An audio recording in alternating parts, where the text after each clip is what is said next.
Rakesh ji, UP के चुनाव में 9% मुसलमानों ने बीजेपी को वोट दिया और अब मुसलमानों को बीजेपी का समर्थन करने के लिए निशाना बनाया जा रहा है।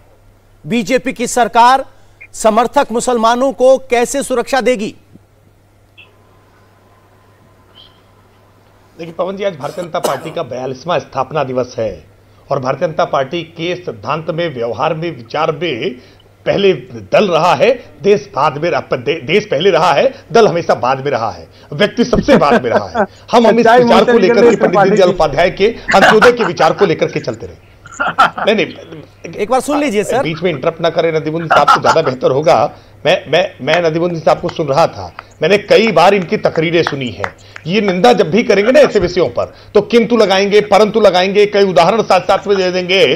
इस तरह के विचार का बिना किसी किंतु परंतु के जब कोई इस प्रकार का फतवा जारी करने का काम करता है तो न केवल बाबा साहब भीमराव अंबेडकर के संविधान का अपमान करता है बल्कि मानवता को भी सर्वसार करने का काम करता है। कोई किसी की हत्या करने का फतवा जारी कर सकता है मजहब की आड़ में? यह कौन सा मजहब सिखा सकता है कि आप किसी की हत्या करने का फतवा जारी कर दे? यह अपने आप में इतना दुर्भाग्यपूर्ण है और बिना किंतु परंतु के इसकी निंदा होनी चाहिए। वैसे मैं उत्तर प्रदेश की कानून व्यवस्था के संदर्भ में बता दूं कि उनकी गिरफ्तारी हो गई है, जो सज्जन ये फतवा जारी करने का प्रयास कर रहे थे। और पवन जी, मैं इस बात को पूरी जिम्मेदारी के साथ कह रहा हूं, ये जितने फतवा जारी करने वाले ये मौलाना, मुफ्ती, मुल्ला हुआ करते थे ना, इन फतवा देने वालों की हैसियत अब समाज के बीच में समाप्त हो रही है। ऐसे फतवों को जनता स्वीकार नहीं कर रही है और मुस्लिम समाज के भीतर से बहुत कठोर प्रतिकार निकल करके सामने आ रहा है। बहुत लंबे समय तक इन्होंने अफवाहें फैलाई हैं भारतीय जनता पार्टी के संदर्भ में, राष्ट्रीय स्वयंसेवक संघ के संदर्भ में लगातार ये अफवाहें फैलाते रहे, जहर की खेती करते रहे, लेकिन धीरे-धीरे करके इनके सारे मुकद्दमे अब टूट रहे हैं। आप भी मानते हैं कि मुसलमान का सबसे बड़ा दुश्मन आरएसएस है? देखिए, इस देश में आरएसएस की अपनी हरकतों की वजह से कितनी बार प्रतिबंध लगा है ये देश में छुपा नहीं है। राष्ट्रपिता महात्मा गांधी के हत्यारों का एफिलिएशन किनसे रहा ये सारी दुनिया में उजागर है और ये Bharatiya Janata party, VHP, RSS की जितनी भगीनी संस्थाएं, इनके दोहरे चरित्र हैं। एक तरफ वो राष्ट्रपिता को सम्मान देने के लिए उनके सामने भी नतमस्तक होती हैं, लेकिन दिल में जो है इनके नाथूराम गोड से बसे हुए हैं।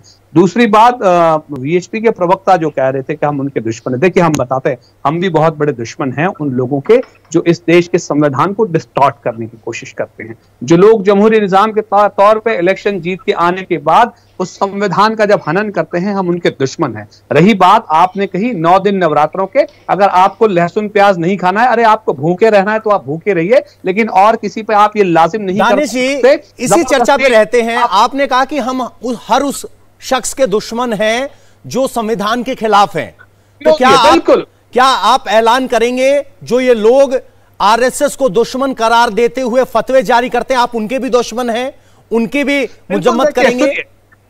देखिए पवन जी, मैं आपको एक बात बता दूं, इस देश में कानून व्यवस्था लागू है और ये जो कोई भी हरकत आप बता रहे हैं ये भारतीय कानून के मुताबिक बर्दाश्त के काबिल नहीं है, इसलिए उनके खिलाफ मामला दर्ज हुआ ही है जैसा कि आपने बताया। लेकिन ये वही लोग हैं, चाहे ये नरसिंहानंद हो चाहे ये हो। अब देखते ही हैं कि नरसिंहानंद कितने दिन में छूटे थे और ये कितने दिन में छूटेंगे। देखने का फर्क यही है, जब न्याय का दृष्टिकोण धर्म देखकर काम करने लगेगा ना, तब परेशानी होगी। हम ये समझते हैं कि नरसिंहानंद जैसे लोगों को सड़ जाना चाहिए था जेल में। जब ये छूटेंगे और उसके बाद ये छूटेंगे या नहीं छूटेंगे, जब ये सवाल आएगा ना, तब सवाल उठेगा कि यहां धर्म का दृष्टिकोण। बड़े गजब तर्क दे रहे हैं। जिसके सर पर इनाम रखा गया वो मुसलमान है, क्या उसकी सुरक्षा को लेकर आप चिंतित हैं? आप ऐलान करेंगे यहां बैठकर कि नहीं वो बिल्कुल गलत है और हमें समाज के तौर पर उसका सुरक्षा देनी चाहिए? किसी भी व्यक्ति को, चाहे वो मुसलमान हो या ना हो, वो भारत का नागरिक है, उसकी हत्या का फरमान कोई जारी नहीं कर सकता। इस देश में कानूनन सिर्फ और सिर्फ अदालतों के पास ये सत्ता है कि किसी जुर्म के बदले में उसे सजा मिले, जो सजाए मौत हो। इसके अलावा कोई नहीं दे सकता, न राष्ट्रपति दे सकते हैं, न प्रधानमंत्री दे सकते हैं, और कोई नहीं दे सकता। तो कौन है ये लोग जो हत्या का फरमान जारी करते हैं? हम इनके पक्ष में कभी भी नहीं है, लेकिन सवाल ये है कि आज हालात यहां तक कैसे पहुंचे हैं पवन जी, इस पर बहस होना जरूरी है। क्या ये रातों रात निकल के आया है? नहीं, इस देश में जहर बोया गया है धर्म के नाम पर, धर्मांता के नाम पर, कट्टरता के नाम पर, और उसके बाद अलग संघ परिवार की अलग अलग भगिनी संस्थाओं ने जिस तरीके से काम किया है, तो दोनों तरफ से कट्टर लोग जो हैं वो काम कर रहे हैं, और समाज में होते हैं दोनों तरफ से कट्टर लोग काम कर रहे हैं। ये उनका अपना निजी मामला है जिसमें एक डॉक्टर फंस गए हैं इन लोगों की दिक्कत में, परेशानी में, वो अपना सीधे सीधे काम कर रहे थे। वीएचपी से प्रवक्ता हमारे साथ है सर, ये कह रहे हैं ये टिट फॉर टैट है, जैसे को तैसा है, क्रिया की प्रतिक्रिया है, इस तरह से इस बात को जस्टिफाई कर रहे हैं कि दबाव बना है तो इस तरह की प्रतिक्रिया आ रही है, वो ऐसा कहते हुए दिखाई दे रहे हैं। और जिसमें वो आरएसएस को कहते हैं कि आरएसएस के जितने भी काम रहे हैं उसकी वजह से ये हालात हुए हैं। देखो, दानिश को सब लोग जानते हैं, दानिश कौन है, क्या कर रहे हैं। आज ही एनआईए की रिपोर्ट आई है कर्नाटक में कि वो वहाँ हर्षा की जो हत्या हुई थी, और हर्षा की हत्या करके और बुरके में आग लगा करके पूरे कर्नाटक में दंगा फैलाने की साजिश थी इन लोगों की, और उसका ही सपोर्ट कर रहे थे, दानिश जैसे लोग सपोर्ट कर रहे थे। तो ये सारे देश में दानिश अब बहुत कुछ छिपा नहीं है आप लोगों के बारे में कि कितने कितने प्रकार के षड्यंत्र देश में आप लोग चला रहे हैं, और किस प्रकार के सारे दंगा भड़काना और यहाँ पर अराजकता फैलाना, देश को आग में झोंकने का काम करना, ये सब आप लोग कर रहे हैं। बस दिक्कत केवल एक समस्या आप लोगों के सामने आ रही है कि वो सब कुछ कर नहीं पा रहे। आप अंदर से तिल मिला रहे हैं, अंदर से आपके बड़ा आक्रोश आ रहा है। इसलिए जो यदा कदा आपको घटनाएं दिखाई पड़ रही हैं कि जो आप दामाद बनाकर कांग्रेस के समय में बनाकर रखे गए थे, अब वो सुविधाएं आप लोगों को नहीं मिल रही हैं, अब वो वैसा बर्ताव आपके साथ नहीं हो रहा है, अब समान नागरिक के जैसा आपको बर्ताव हो रहा है, इसलिए आपको नफरत लग रही है।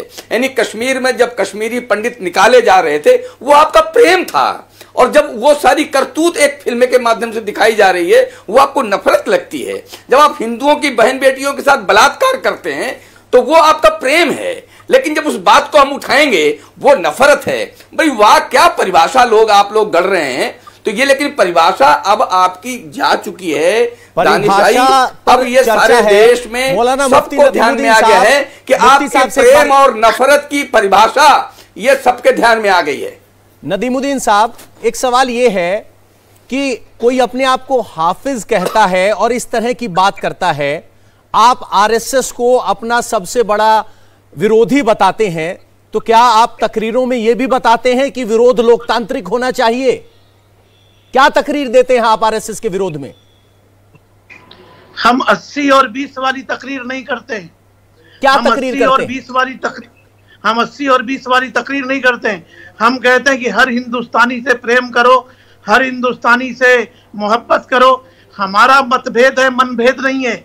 आरएसएस से हमारा मतभेद हो सकता है, मगर देश के नागरिक होने की हैसियत से हम और वो दोनों बराबर हैं।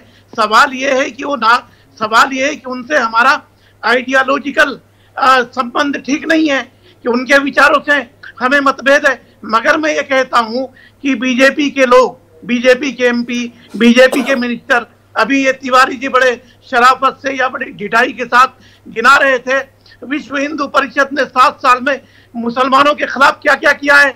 भगवा लेकर के मस्जिद में घुस जा रहे हैं, भगवा लेकर के मुसलमानों के एरिया में घुस जा रहे हैं। मुझे अमन और पीस का, शांति का सर्टिफिकेट मत बताइए।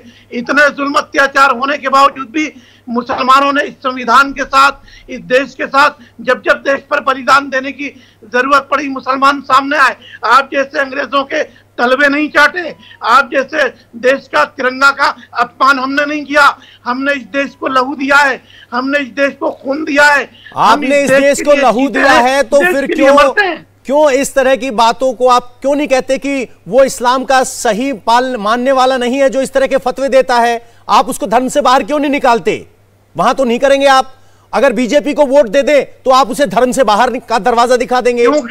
अरे मैं तो अभी कह रहा हूं, आपके चैनल पर कह रहा हूं कि जिसने ये फतवा दिया है, अंदर करो, ठोक दो उसको। नहीं, जो लोग कहते अंदर करो तो कानूनी प्रक्रिया है सर, उनके बारे में बोलो। नहीं, मौलाना के तौर पर आप उसकी मजम्मत कीजिए ना, बोलिए कि वो सच्चा मुसलमान नहीं हो सकता जो इस तरह का फतवा देता है। आप वो क्यों नहीं बोलते? आप भी बोलिए ना कि एक मिनिस्टर होकर के कह रहे हैं कि जो मोदी के विरोधी हैं पाकिस्तान चले जाएं। क्या ये संविधान का अपमान है? नहीं है? मुझे एक बात बताइए बस। इंडिया टीवी हर वक्त हर जगह डाउनलोड करने के लिए सर्च करें India TV news Google play store या ऐप स्टोर पर।